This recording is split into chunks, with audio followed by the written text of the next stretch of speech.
It began as a quiet exchange hidden behind palace doors, an exchange so private that even senior aides were left speculating. Yet, when Princess Catherine emerged from that meeting, carrying a sealed letter that would never enter official records, those who saw her sensed an unmistakable shift. Something significant had happened, something that reached far beyond routine royal affairs. And according to whispers circulating through royal circles, it involved Princess Anne in a way Queen Camilla had always feared. Before we go deeper into what this really means for the royal family, make sure to subscribe so you don't miss a single update. For generations, the British monarchy has survived not because of grand public ceremonies or carefully crafted statements, but because of the private relationships that form behind closed doors. The public often sees the smiles, the appearances, and the official announcements, yet the true direction of the crown has frequently been shaped in confidential meetings that never appear on any official schedule. According to royal insiders, one such meeting took place during a period when tensions inside the royal household were already running unusually high. While the palace maintained its familiar silence, whispers began spreading that Catherine had gathered a small circle of trusted advisors for discussions that extended far beyond ordinary royal business. Those invited were reportedly individuals known for their discretion, people who understood that some conversations were never meant to leave the room. What made the situation even more intriguing was what happened afterward. Instead of allowing official channels to handle the matter, Catherine allegedly chose a different path. Reports suggest that she personally drafted a private letter, a move that immediately raised eyebrows among those familiar with royal protocol. Letters within the royal family are not unusual, but bypassing established communication routes for something so sensitive was seen by many observers as highly significant. The decision seemed deliberate, calculated, almost as if Catherine wanted the message to reach its destination untouched by the usual network of aides, secretaries, and advisors who normally oversee royal correspondence. That destination, according to persistent palace whispers, was Princess Anne. For decades, Anne has built a reputation as one of the monarchy's most dependable figures, a woman whose loyalty to duty has rarely been questioned. While others attracted headlines and controversy, Anne quietly earned respect through relentless service and unwavering commitment to the institution. The suggestion that Catherine had chosen her as the recipient of such a confidential communication immediately sparked speculation. Why Anne? Why now? And perhaps most importantly, what could be important enough to justify such extraordinary secrecy? The mystery deepened when reports emerged that the delivery itself was handled with unusual care. Palace staff allegedly noticed movements that did not fit normal routines. Conversations became more guarded. Certain discussions abruptly ended when unfamiliar faces entered the room. Even among experienced royal employees, there was a growing sense that something important was unfolding beneath the surface. No official explanation was offered, yet the silence only fueled curiosity. In royal circles, silence can sometimes speak louder than words, and this silence seemed almost deafening. As days passed, insiders reportedly observed a noticeable increase in communication between Catherine and Anne. Meetings that once appeared routine suddenly attracted attention. Shared engagements were analyzed more closely. Every interaction became a source of speculation. Some believed the two women were discussing preparations for the monarchy's future. Others suggested they were working to strengthen stability during a period of uncertainty. Whatever the truth, the pattern was becoming difficult to ignore. The relationship between Catherine and Anne appeared stronger than ever, and many within royal circles began viewing that growing bond as something far more consequential than simple family affection. Adding further intrigue was Prince William's apparent support for the connection. Those close to royal operations have long noted the deep respect William holds for Anne's experience and judgment. Rather than resisting the growing partnership, he reportedly welcomed it. That detail transformed what might have been dismissed as a private exchange into something much larger. If Catherine, Anne, and William were increasingly aligned, then the implications stretched well beyond personal relationships. They touched the very future of the monarchy itself. Soon, rumors began circulating that the contents of Catherine's letter were connected to long-term plans for the institution, plans that could influence decisions for years to come. No confirmation ever arrived. No statement was issued. Yet the speculation refused to disappear. Instead, it grew stronger with every passing week, creating an atmosphere of anticipation that spread through royal circles and beyond.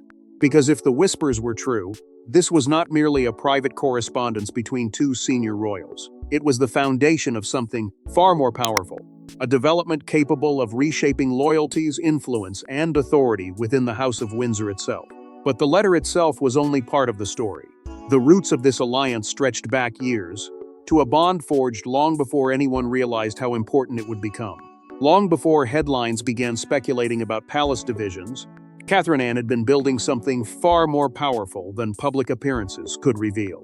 It was a relationship founded not on popularity or status, but on duty, discipline, and an unwavering belief in the institution they both served. As rumors surrounding Catherine's private letter continued to spread through royal circles, many insiders found themselves looking backward rather than forward. The letter itself was intriguing, certainly, but those who understood the inner workings of the monarchy knew that its significance could not be measured by a single piece of correspondence. The real story lay in the relationship behind it. What appeared to many people as a recent alliance had in truth been years in the making. Quietly, steadily, and away from public attention, a connection had formed between two women who shared a remarkably similar understanding of royal responsibility. It was a bond forged not through ambition but through sacrifice. When Catherine first entered royal life, she stepped into an institution defined by centuries of tradition and relentless public scrutiny. Every word was examined, every decision was debated. Every mistake carried consequences far beyond what most people could imagine. During those early years, while many senior figures offered advice, reports suggest that Anne's guidance stood apart. Unlike others who focused on public perception, Anne reportedly emphasized something much deeper. She understood that surviving within the monarchy required patience, resilience, and an unwavering commitment to duty, even when recognition never came. Those lessons would become increasingly valuable as Catherine faced the immense pressures that accompanied her growing role within the royal family. What made Anne's mentorship particularly meaningful was that it was never accompanied by fanfare. There were no public declarations, no carefully crafted announcements, and no visible campaign to establish influence. Instead, observers describe it as something far more authentic. Anne had spent decades earning a reputation as one of the monarchy's most dependable figures, someone who carried out responsibilities regardless of public praise or criticism. Catherine, meanwhile, demonstrated many of the same qualities. She approached her role with caution, discipline, and remarkable restraint. Rather than seeking attention, she focused on learning. Rather than rushing forward, she listened. Over time, those choices reportedly earned Anne's respect. As the years passed, that respect evolved into trust. The monarchy faced a series of challenges that tested relationships across the institution. Public controversies emerged. Internal tensions intensified. Uncertainty became an increasingly common feature of royal life. Yet, during those difficult periods, Catherine and Anne reportedly found themselves aligned again and again. While others became entangled in distractions and disputes, both women remained focused on preserving stability. Their priorities were strikingly similar. They viewed the institution as something larger than individual personalities. They believed that duty came before personal grievances, and they understood that the monarchy's strength often depended on decisions made far from public view. This shared philosophy gradually transformed their relationship into something far more influential than many people realized. Palace staff allegedly began noticing a pattern. Whenever major challenges emerged, Catherine and Anne often appeared to reach similar conclusions. Their approaches complemented one another. Anne brought decades of experience and institutional knowledge. Catherine offered a fresh perspective grounded in modern realities. Together, they represented a balance that many within royal circles found reassuring. According to insiders, it became increasingly common for staff to view them as natural allies, individuals capable of working together without allowing personal ambition to interfere with broader responsibilities. The significance of that partnership became even more apparent behind closed doors. Reports suggest that their cooperation began influencing important family discussions, particularly during moments when difficult choices had to be made. While neither woman sought to dominate conversations, their shared commitment to stability carried considerable weight. Over time, their perspectives reportedly became harder to ignore. What had begun as mentorship had evolved into mutual trust, and what had started as trust was gradually becoming a powerful alliance centered on protecting the future of the institution itself. That transformation did not happen overnight. It developed through years of observation, shared experiences, and a growing belief that the monarchy's long-term survival required discipline rather than division. Yet as Catherine and Anne moved closer together, another reality began emerging beneath the surface. Not everyone viewed their growing connection as a positive development. In fact, according to persistent whispers within royal circles, one figure in particular was paying very close attention. And with every passing month, the strengthening bond between Catherine and Anne reportedly became a source of increasing concern. Yet while that partnership deepened, another figure inside royal circles reportedly watched the growing connection with increasing unease. Power inside a monarchy is rarely measured only by titles. Influence often comes from trust, access, and the ability to shape conversations before decisions are made. And according to royal observers, that is precisely why the Catherine-Anne relationship attracted so much attention. As speculation surrounding Catherine's private letter continued to spread, the focus gradually shifted away from the message itself and toward a more uncomfortable question. Why were so many people inside royal circles suddenly paying attention to the bond between Catherine and Anne? The answer, according to those who have followed palace dynamics for years, had very little to do with formal authority and everything to do with influence. Within the monarchy, influence is often the invisible force that shapes outcomes long before official decisions are announced. It grows through trust, through relationships, and through the confidence others place in certain individuals during moments of uncertainty. And by that measure, the Catherine-Anne partnership was becoming impossible to ignore. For years, reports have suggested that Queen Camilla understood the importance of personal relationships better than most. Throughout her time within royal life, she was often described as someone who valued private networks, trusted connections, and carefully maintained alliances. Such relationships could provide access to conversations, perspectives, and opportunities that formal titles alone could never guarantee.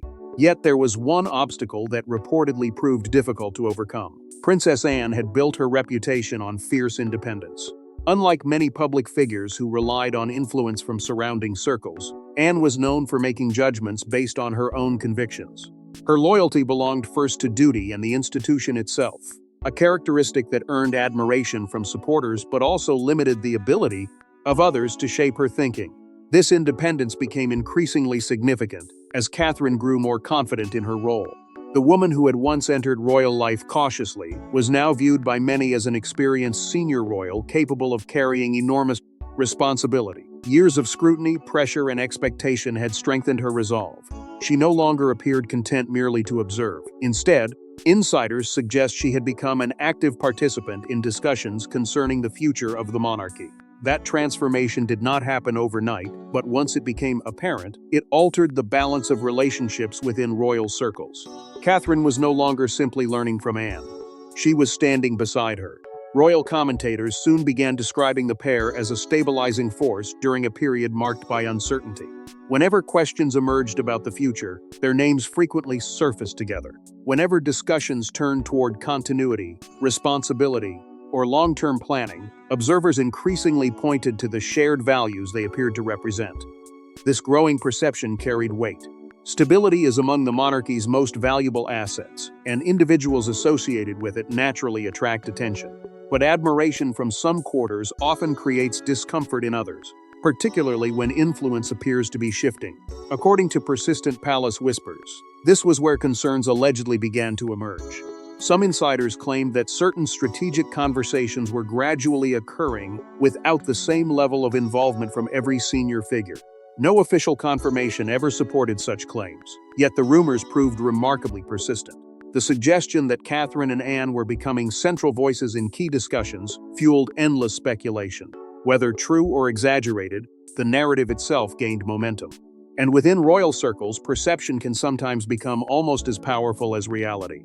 What made matters even more intriguing was the contrast between different approaches to royal duty. Anne had spent decades championing service above personal interest. Catherine increasingly appeared to embrace a similar philosophy. Their focus reportedly centered on preserving institutional strength rather than cultivating individual influence. Others, however, were often portrayed by commentators through a different lens, one emphasizing relationships, personal loyalties, and broader social networks. These contrasting styles created a narrative that many observers found impossible to ignore. It was no longer simply about personalities. It was becoming a debate about competing visions for the monarchy's future. As these conversations intensified, palace insiders began speculating that deeper tensions might exist beneath the surface. Some wondered whether a new generation of leadership was quietly taking shape. Others believed the rumors were exaggerated. Yet nearly everyone agreed on one point. Catherine's private letter had dramatically amplified existing questions. What might once have been dismissed as ordinary cooperation was now being interpreted as evidence of something much larger. The letter transformed whispers into theories and theories into growing concern. And if those concerns were already troubling, the speculation surrounding what Catherine allegedly chose to write would make the situation even more explosive. Because, according to some of the most persistent rumors circulating behind palace walls, the contents of that message suggested a level of trust and alignment far greater than anyone had previously imagined. But if Camilla worried about the alliance itself, what allegedly appeared inside Catherine's private message would make those concerns far more significant. The contents of the letter have never been publicly confirmed, yet palace whispers claim its message was remarkably clear. It was not merely correspondence between two senior royals. It was reportedly a declaration of trust at one of the monarchy's most sensitive moments.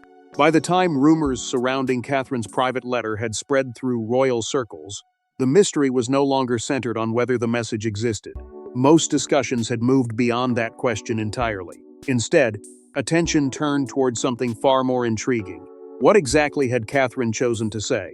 Why had the communication been treated with such extraordinary secrecy? And why did so many insiders believe the letter carried significance far beyond a simple exchange between family members? The absence of official confirmation only intensified the speculation. With no public statement to clarify the matter, palace observers began piecing together fragments of information, whispers from insiders, and subtle shifts in royal relationships. According to some of the most persistent reports, the message was not focused on a single event or controversy.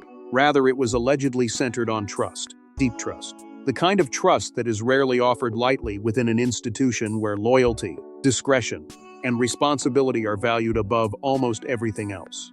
Sources familiar with the rumors claim that Catherine used the letter to express profound confidence in Anne's leadership and judgment. Such a gesture would not have been insignificant. Anne's reputation had been built over decades of service, resilience, and unwavering commitment to duty.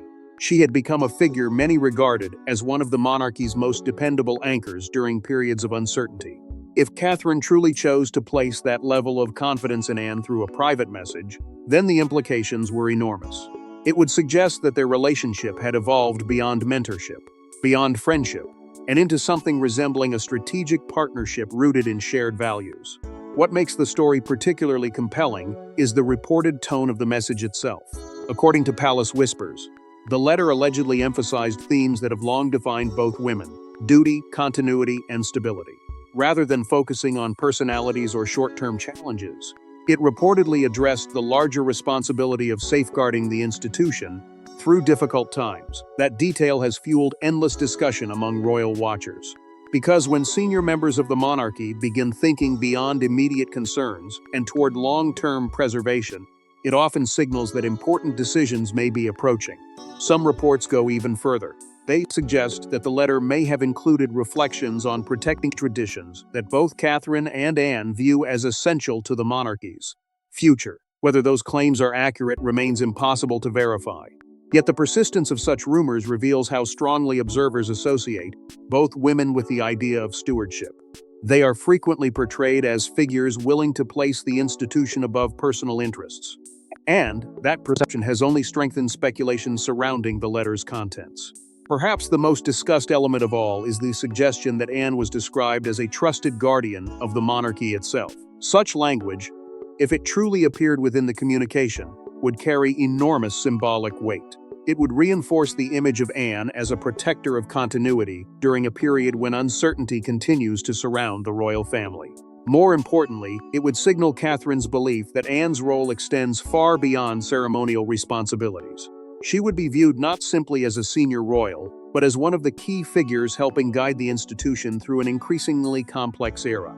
Adding another layer of intrigue are reports that the letter referenced challenges still lying ahead. No one knows what those challenges might have been. Some speculate they involve generational transition, Others believe they concern broader questions about the monarchy's future direction.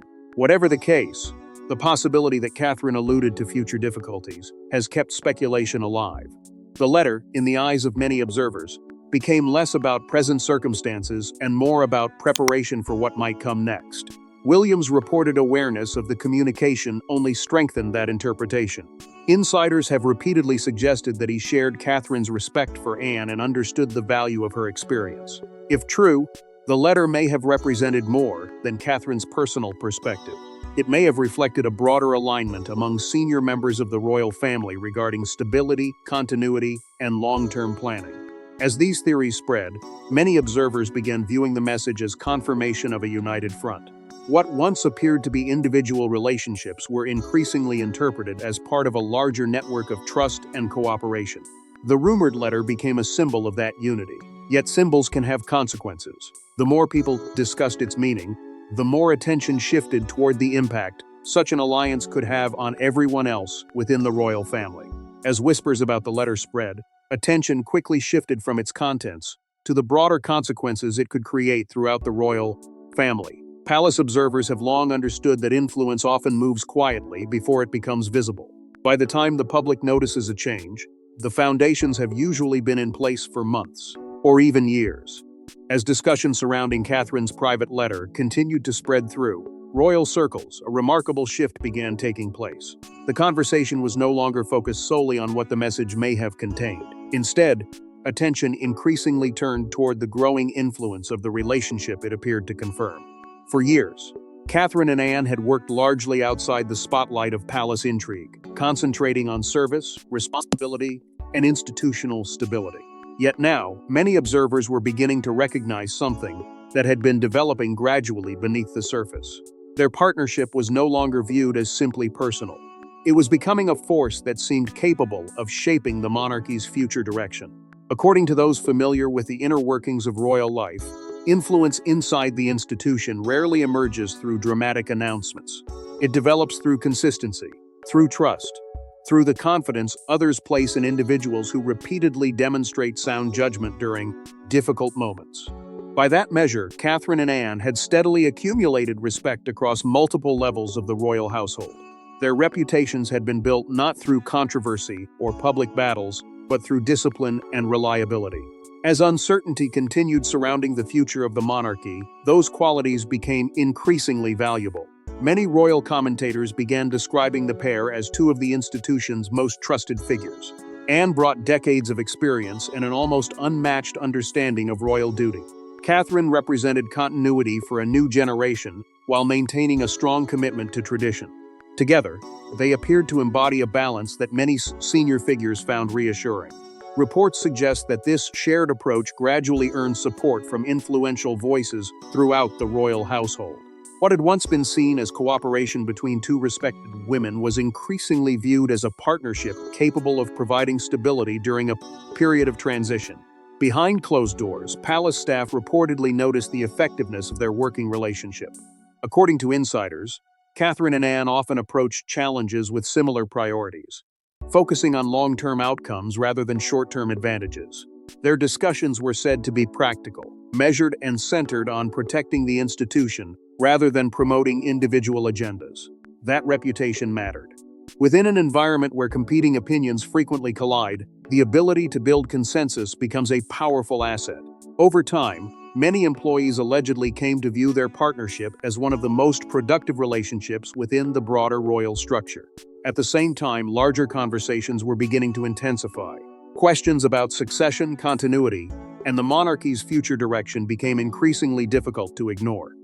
Public interest in these issues continued growing, particularly as attention focused on the next generation of leadership.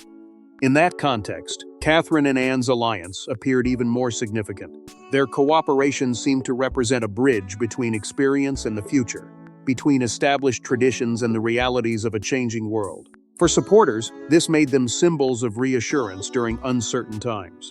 That growing public respect only strengthened their influence.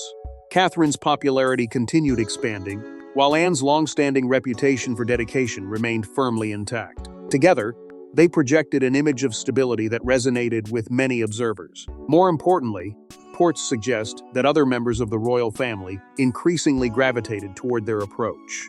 Whether through shared values or simple practicality, there appeared to be a growing appreciation for the steady, disciplined style both women represented. Such developments did not necessarily involve formal alliances, but they contributed to the perception that the balance of influence within the institution was gradually evolving. The significance of that evolution should not be underestimated. In royal life, shifts in influence often occur long before they become publicly visible. Relationships strengthen, trust develops, new centers of authority quietly emerge. By the time outside observers recognize the change, the foundations have usually been established for years. That is precisely why so many people became fascinated by the Catherine-Anne partnership. It seemed to symbolize something larger than personal friendship. It appeared to reflect a broader movement toward continuity, discipline, and institutional stability. Yet for all the attention devoted to who supported the alliance, an even more important question remained unanswered. Why had such a partnership become so significant in the first place? What circumstances had created the need for this growing cooperation? And what challenges were looming on the horizon that made unity seem more valuable than ever? As speculation intensified, it became increasingly clear that the answers lay not in the alliance itself, but in the deeper concerns that had quietly encouraged its formation. Yet the most revealing aspect of the story was not who supported the alliance, but why it became necessary in the first place. Every generation of the monarchy faces the same question: who will protect the institution when uncertainty arrives? Behind ceremonial appearances lies an ongoing struggle over legacy, responsibility, and the future of the crown. As interest in Catherine's private letter continued to grow, many observers began reaching a surprising conclusion. The real significance of the message may never have been the words themselves. Instead, it was what those words seemed to represent. Beneath the rumors, speculation, and endless palace whispers lay a deeper story about responsibility, legacy, and a shared determination to preserve an institution facing one of the most challenging periods in its modern history. The more people discussed the letter, the clearer it became that it had evolved into something far larger than private correspondence. It had become a symbol of a much broader concern. For Catherine and Anne, reports suggest that concern centered on protecting the traditions that have sustained the monarchy for generations. While both women came from very different backgrounds and experiences, royal insiders have long pointed to a common philosophy connecting them. Neither appeared interested in personal power for its own sake. Neither was known for seeking attention through controversy. Instead, they built their reputations through service, consistency, and an understanding that royal life often requires sacrifice. That shared outlook became increasingly important as pressures surrounding the institution continued to intensify. The monarchy has always faced scrutiny, but recent years brought a level of examination unlike anything many senior royals had previously experienced. Every decision became a subject of public debate. Every relationship attracted analysis. Every challenge generated headlines that traveled across the world within moments. Under such conditions, maintaining stability became far more difficult. According to palace observers, both Catherine and Anne recognized this reality and understood that preserving public confidence required discipline, patience, and a willingness to place duty ahead of personal interests. Yet maintaining that balance was not always easy. As the institution confronted growing pressure, reports began surfacing about differing views regarding priorities and long-term strategy. Some voices reportedly favored adaptation and modernization at a faster pace. Others believed tradition should remain the guiding force. Such disagreements are not unusual within large institutions, particularly during periods of transition. However, in the case of the monarchy, even subtle differences can carry enormous significance because every decision ultimately shapes how the crown is perceived by future generations. It was within this environment that the Catherine-Anne alliance gained much of its meaning. To supporters, their partnership appeared to embody continuity and discipline at a moment when uncertainty seemed to surround nearly every aspect of royal life. The relationship projected steadiness. It suggested that amid competing pressures, there remained influential figures committed to protecting the institution's core values. That perception helped explain why so many people became fascinated by their growing connection. The alliance was no longer viewed simply as a personal friendship. It was increasingly interpreted as a reflection of broader concerns about the monarchy's future. Royal historians have often noted that similar moments have appeared throughout history. Every generation eventually reaches a point where questions about succession, leadership, and institutional direction move to the forefront. During such periods, alliances form, trusted advisors emerge, and certain individuals become symbols of continuity. Comparisons between the present situation and earlier royal transitions became increasingly common as commentators searched for historical context. While circumstances always differ, the underlying challenge remains remarkably familiar. How does an ancient institution preserve its identity while preparing for an uncertain future? As these conversations intensified, palace discussions reportedly became increasingly focused on influence and leadership. Who would help guide the monarchy through the next chapter? Which voices would carry the greatest weight? And what values would shape future decisions? Such questions fueled endless speculation, and Catherine's letter found itself at the center of those debates. Whether or not its contents were ever revealed, the message became a powerful symbol. To many observers, it represented concerns extending far beyond one relationship. It reflected anxieties about continuity, stability, and the responsibility of safeguarding the crown itself. The deeper people looked into the story, the more they realized that the alliance between Catherine and Anne was not simply a response to present circumstances. It was also preparation for what might lie ahead. And as those concerns continued growing throughout royal circles, attention naturally began shifting toward another key figure whose role would ultimately prove impossible to ignore. Because if Catherine and Anne represented continuity and stability, many believed the future would also depend upon the man expected one day to inherit the crown. And as those concerns grew, attention increasingly turned toward the role Prince William would play within this evolving partnership. Perhaps the strongest indication that the alliance mattered came not from Catherine or Anne, but from William himself. While never publicly addressing the rumors, his actions reportedly spoke louder than any statement could. As speculation surrounding Catherine's private letter continued to ripple through royal circles, one reality became increasingly difficult for observers to ignore. If the relationship between Catherine and Anne truly carried significance, many believed it did, then Prince William's position within that equation mattered enormously. After all, William was not merely a senior royal. He represented the future of the monarchy. His choices, his priorities, and the people he trusted would inevitably influence the institution for decades to come. That is why so many palace watchers began paying close attention, not to what William said, but to what he appeared to do. Unlike many royal controversies that generate immediate public responses, this story unfolded through subtle signals and quiet developments. There were no dramatic announcements, no official declarations. Yet according to insiders, William's growing alignment with both Catherine and Anne became increasingly apparent over time. Reports suggest that he held deep respect for Anne's experience, valuing her decades of service and her reputation for placing duty above personal interests. In a family where relationships can sometimes become complicated by competing expectations, Anne was often viewed as a figure whose advice carried exceptional credibility. For William, navigating a period of uncertainty while preparing for future responsibilities, that experience reportedly became invaluable. At the same time, Catherine's role within the institution continued expanding. The pressures surrounding her position grew more intense with each passing year, yet so did her influence. What once appeared to be a gradual evolution was becoming something far more substantial. Observers increasingly noted her confidence, her ability to handle demanding responsibilities, and her growing importance within royal life. According to palace whispers, William strongly supported this progression. Rather than limiting her involvement, he allegedly encouraged it. That support strengthened the perception that Catherine was becoming not only a central figure in the monarchy's present, but also an essential part of its future. As a result, many insiders began describing a developing partnership between William, Catherine, and Anne. What made the relationship particularly noteworthy was the sense of shared purpose reportedly connecting all three. Despite differences in age and experience, they appeared united by similar goals. They recognized the need for modernization, yet they also understood the importance of preserving traditions that give the monarchy its identity.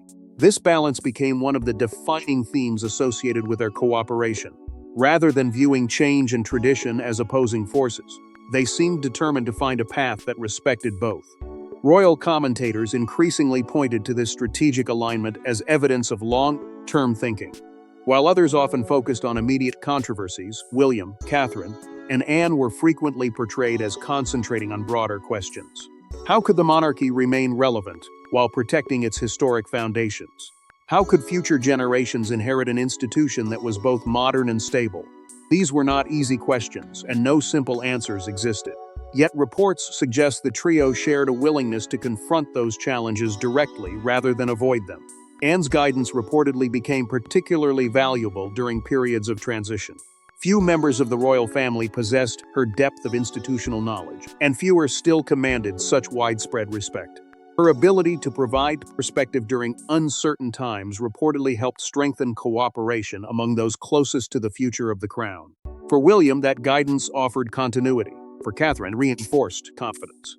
Together, those dynamics contributed to a growing perception that a trusted partnership was taking shape behind palace walls. The more observers examined these relationships, the more they began associating the trio with stability, preparation, and long-term planning. Their cooperation appeared deliberate rather than reactive. It suggested an awareness that the monarchy's future would depend not only on managing present challenges but also on preparing for those still to come. That perception carried considerable weight. In times of uncertainty, people often look for signs of unity, and many saw exactly that in the relationship between William, Catherine, and Anne. Yet even as those perceptions strengthened, a larger question remained unresolved. The true meaning of Catherine's private letter could not be fully understood through present circumstances alone. Its significance extended beyond current alliances, beyond existing challenges, and beyond the speculation dominating royal conversations. To understand why the message mattered so much, one had to look ahead. Because the letter was not simply about trust between individuals. It was also about preparing for a future that remained uncertain, unpredictable, and increasingly important to the fate of the monarchy itself. But the true significance of the letter would only become clear when viewed against the monarchy's uncertain future. If palace whispers are correct, the private letter was never simply about friendship. It was about trust. It was about continuity. And above all, it was about identifying who would stand together when the monarchy faced its next defining chapter. As speculation surrounding Catherine's private letter continued to echo through royal circles, many observers arrived at a conclusion that would have seemed unlikely just a few years earlier. The true importance of the message was not necessarily what it said. It was what it appeared to confirm. Throughout months of rumors, analysis, and endless debate, one theme consistently emerged above all others. The letter seemed to reinforce the existence of an already powerful partnership, one built quietly through years of shared responsibility, mutual respect, and a common vision for the future of the monarchy. By this stage, Catherine and Anne were no longer being discussed merely as two senior royals with a close relationship. Increasingly, they were viewed as symbols of stability during a period marked by uncertainty. Their reputations had been forged through very different journeys, yet they ultimately arrived at the same destination. Both women became associated with discipline, restraint, and an unwavering commitment to duty. While public attention often gravitated toward drama and division, Catherine and Anne represented something entirely different. They embodied continuity. They projected steadiness. And for many supporters of the institution, that steadiness became deeply reassuring. The timing of the rumored letter only strengthened those perceptions. The monarchy was navigating a period of significant transition. Questions about leadership, succession, and long-term direction dominated discussions both inside and outside palace walls. In such an environment, symbols matter, trust matters, confidence matters. According to many observers, the letter appeared to represent all three. Whether its contents were ever revealed became almost secondary. The mere existence of the message encouraged people to view Catherine and Anne as figures working together toward a shared purpose. Naturally, speculation about the alliance's future implications intensified. Some commentators suggested the partnership could play an important role in shaping how the monarchy approaches future challenges. Others believed it reflected a broader effort to strengthen institutional unity during uncertain times. No definitive answers emerged, but the questions themselves became part of the story.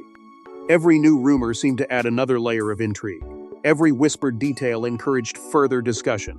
The mystery endured because it touched upon something larger than personal relationships. It touched upon the future. This is also why reports concerning Queen Camilla's alleged concerns attracted so much attention. According to persistent palace whispers, the issue was never primarily about formal authority. Titles remained unchanged, positions remained intact, Instead, the speculation centered on influence. Influence can be difficult to measure, yet it often determines which voices carry the greatest weight when important decisions are being considered. If Catherine and Anne were becoming increasingly trusted figures within the institution, then many believed the balance of influence was gradually evolving. Whether that perception reflected reality or merely palace gossip remained impossible to verify, but the conversation itself revealed how significant the alliance had become. At the center of that discussion stood a trio whose names appeared together more frequently with each passing month: William, Catherine, and Anne. To supporters, they represented continuity across generations. William embodied the future king. Catherine represented a modern royal figure deeply committed to service. Anne brought unmatched experience and institutional memory. Together, they formed an image of stability that resonated with many observers. It was not an official alliance. No public declaration ever announced its existence. Yet the perception of unity became increasingly powerful. As time passed, the private letter transformed into something far greater than a piece of correspondence. It became a symbol of trust between individuals who shared common values, a symbol of cooperation during a period of uncertainty, a symbol of confidence in the monarchy's ability to navigate future challenges. The mystery surrounding its contents ensured that debate would continue, and perhaps that was part of what made the story so compelling. The unanswered questions allowed people to project their own interpretations onto the narrative. Even today, royal observers continue debating the letter's true impact. Some believe it marked a turning point in palace dynamics. Others argue its significance has been exaggerated through speculation and rumor. Yet regardless of which interpretation proves closer to reality, one fact remains undeniable. The story has endured because it speaks to something fundamental about the monarchy itself. Institutions survive through trust, through relationships, and through the individuals willing to shoulder responsibility when uncertainty arrives. Because while the palace may never officially acknowledge what was written in Catherine's private letter, many believe its message revealed something far more important than words on paper: the emergence of a powerful alliance that could shape the future of the monarchy for years to come. Thanks for watching. Please don't forget to like and subscribe, and we will see you in next one.